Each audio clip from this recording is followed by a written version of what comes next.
ঢাকা ১৫ আসনে জমে উঠেছে নির্বাচনী লড়াই। এই আসনে প্রতিদ্বন্দ্বী হিসেবে মাঠে রয়েছেন একই নামের দুই হেভিওয়েট প্রার্থী। একদিকে জামায়াতের আমির ডাক্তার শফিকুর রহমান, অন্যদিকে বিএনপি মনোনীত শফিকুল ইসলাম খান মিল্টন। দুই প্রার্থীর হাড্ডাহাড্ডি লড়াইয়ে শেষ হাসি কে হাসবেন তা নিয়েই এখন ধোঁয়া ওঠা চায়ের আড্ডায় ভোটারদের গুঞ্জন। পোস্টার নিষিদ্ধ হওয়ায় ডিজিটাল ব্যানারে চলছে ভোটের প্রচার। মিরপুর ১০, ১৩, ১৪, ১৬ নম্বর ওয়ার্ড থেকে শুরু করে কাজীপাড়া, শেওড়াপাড়া, কচুক্ষেত আর তালতলা পুরো এলাকায় এখন উৎসব মুখর পরিবেশ। ঢাকা ১৫ আসনে মোট ভোটার রয়েছেন ৩,৫১,৭১৮ জন, যার মধ্যে ৫০% নারী ভোটার। তাই দুই প্রার্থী তাদের প্রচারণায় নারী নিরাপত্তা, শিক্ষা এবং পারিবারিক উন্নয়নের ওপর বিশেষ জোর দিচ্ছেন। সরেজমিনে দেখা গেছে জামায়াতের আমির ডাক্তার শফিকুর রহমান বেশ সুবিধাজনক অবস্থানে রয়েছেন। দলীয় প্রধান নিজে প্রার্থী হওয়ায় জামায়াতের সর্বস্তরের নেতাকর্মীরা তাদের পূর্ণ শক্তি নিয়ে মাঠে নেমেছেন এই আসনে।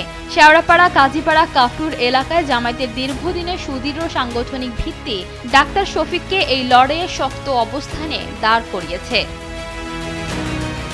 অন্যদিকে বিএনপি প্রার্থী শফিকুল ইসলাম খান মিল্টন প্রচারণায় কিছুটা নীরব মনে হলেও তার প্রধান শক্তি হল দলের বিশাল স্থায়ী ভোট ব্যাংক। সাবেক সংসদ সদস্য মেজর কামরুল ইসলামের আমল থেকেই এই এলাকাটি বিএনপির ঘাঁটি হিসেবে পরিচিত।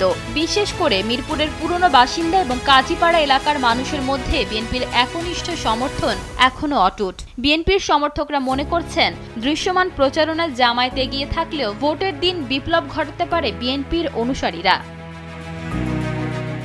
সাধারণ ভোটাররা দল নয়, বরং এলাকার উন্নয়নকে প্রাধান্য দিচ্ছেন। ব্যবসায়ীরা চাচ্ছেন চাঁদাবাজি ও সন্ত্রাসমুক্ত একটি বাণিজ্যিক পরিবেশ। তবে সবশেষে যাই হোক, সব জল্পনা কল্পনার অবসান ঘটবে আগামী ১২ই ফেব্রুয়ারি। সেই মাহেন্দ্রক্ষণই ঢাকা ১৫ আসনের সচেতন ভোটাররা ব্যালটের মাধ্যমে নির্ধারণ করবেন কার গলায় উঠবে বিজয়ের মালা।